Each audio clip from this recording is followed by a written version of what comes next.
It's a great pleasure that I'm interviewing Kip Tindell, Chairman and Chief Executive of the Container Store today. The Container Store started off as just one branch in Dallas in the United States in 1978 and is now 74 stores, turning over $850 million and employing over 6,000 employees.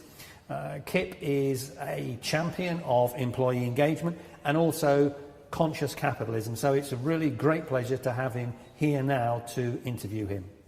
Kip, over your career, when you look back and you think about how you inspire employees, was there a boss that you had many years ago that actually inspired you, and what did they do on a sort of day-to-day basis that made the real difference to you? Well, you know, it's weird, and I'm lucky, but this is my first job after school. I mean, I got out of the University of Texas, and Garrett Boone and I started this thing, and so I had bosses before, but they were just part-time, school jobs, and none of them really stand out as particularly inspirational, but there were teachers and coaches, and we talk a lot about teachers and coaches. That teacher and coach that was very demanding, but really made you understand that you did have that you were intelligent or that you were good, and so they were lovingly firm and hard and pushing you, and that's what we try to do as leaders. I mean, the love is there, the confidence is there. I had one teacher at Jesuit High School. I think he was in the 10th grade, and he just started telling everybody that I was the smartest student he'd ever had. He'd been teaching for decades. And I went, what? I mean, it just shocked me. I mean, I had no idea that anybody would think that I had any sense at all. And this guy, he was so extreme in it, and it went on for 10th grade, 11th grade, 12th grade, and I remember when my mother died, he became a priest, and he did the funeral thing, and he stood before this massive congregation and said that I was the brightest, most gifted student that he had ever taught. And I don't know, I mean, I kind of cried. I just, well, it's a funeral, but I mean, that's a little much, and I don't know that I agree with him, but it did give me more of a sense of confidence, more of a sense of self-worth. I mean, what does a 16 or 17-year-old boy need more than that? Well, actually, a 16 or 17-year-old girl needs that more. And so here you have this authority figure, this coach, this teacher, who gives you self-confidence and makes you think that you can do great things. I'm big on wake, W-A-K-E, like a boat's wake. Your wake and my wake and his wake, everybody's wake is much bigger and more powerful than they think it is.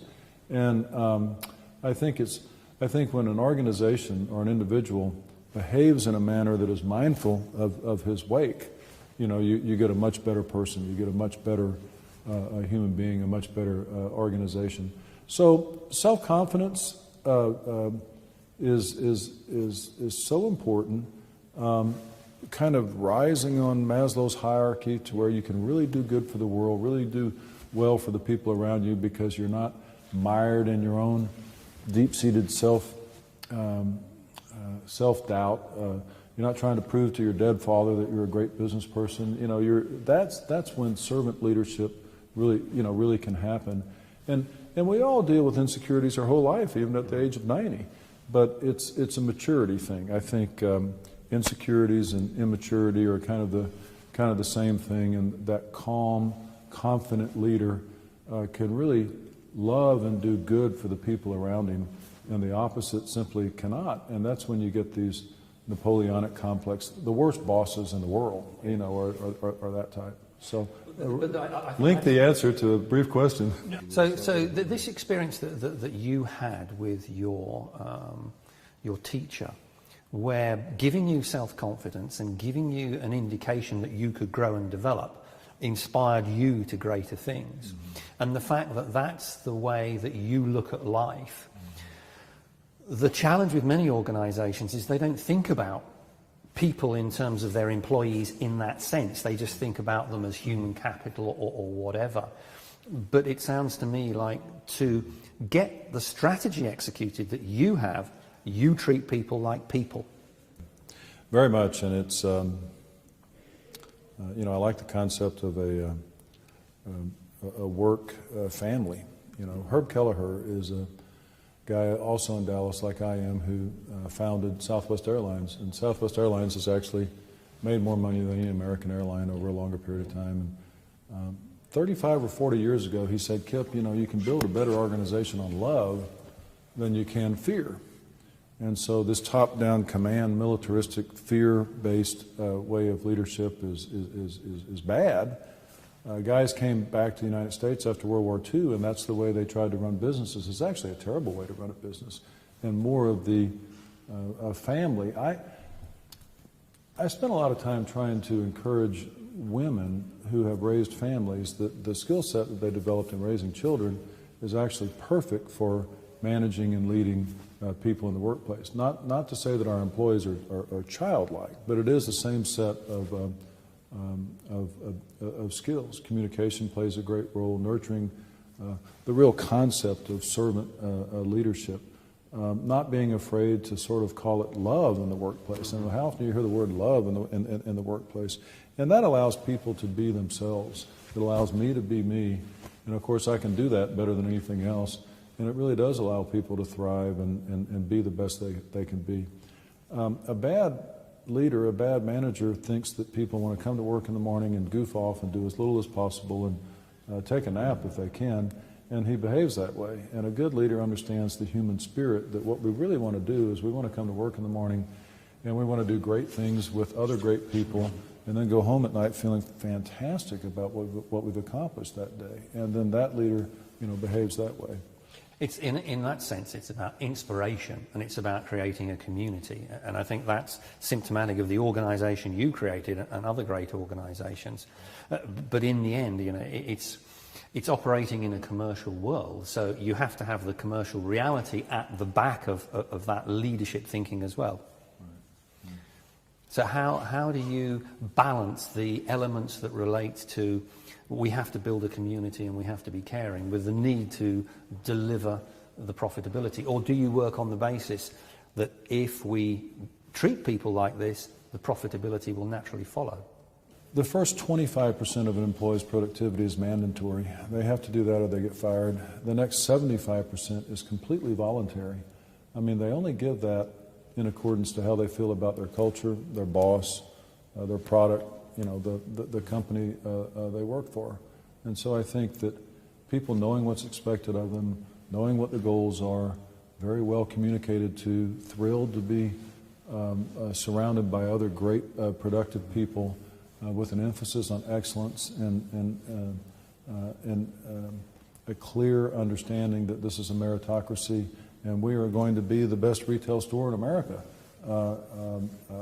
That leads to really engaged employees that are having fun together and have a common set of goals and are motivated stunningly to make the company the very best it can be.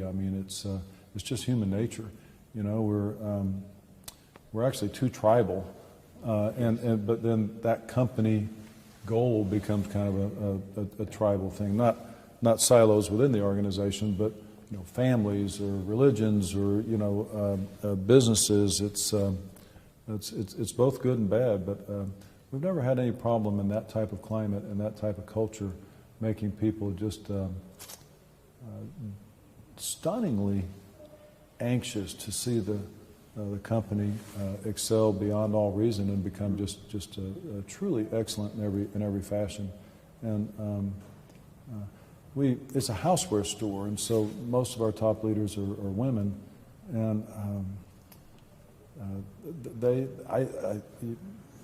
generalizations to talk about women versus men in leadership positions, but they go after that at least as hard as men do. It's very interesting. So. It's interesting, though, that as a chief executive, I've seen many organisations where the chief executive gets it and the chief executive sort of sets the example. But how do you make sure that all the leaders underneath you espouse those sort of values and treat their employees with care to create the culture top to bottom? Well, it's really through communication. We communicate up, down, sideways, all around. Communication is leadership in our organization, and so we make sure we train and talk culture constantly. It's our 7 foundation principles that the company is based upon.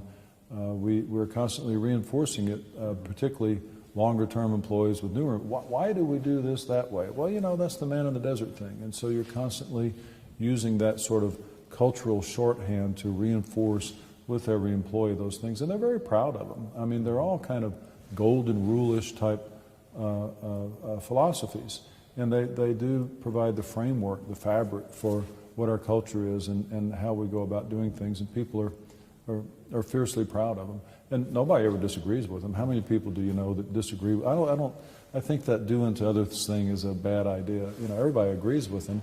It's just a matter of understanding how important it is to reinforce them constantly. And, it doesn't do any good for me to talk about them or for them to be printed on the wall at the home office. I mean, you go into the store and you talk to people about the foundation principles, and they're fanatically, enthusiastically certain that they guide our business actions. And they are the ends, and then as we were talking about earlier, each individual knows that they can choose whatever means they think gets there. That's usually what management is allowed to do. That a supervisor or a manager can choose the means to the end to make the customer happy or whatever. Every employee knows that they can do that, and that's a lot more fun than being tied up and not being able to use your own intuition and your own thoughts about how to make things better. Which effectively says that you're going to create a great organisation if you trust your employees, they will deliver, and they will deliver handsomely. Absolutely. They're trying to create great things at work. They're not trying to goof off and do as little as possible. Absolutely. Kip, thanks very much indeed for your time. Thank you very much. I appreciate it. And it's been delightful spending time with you today. Thank you. Great.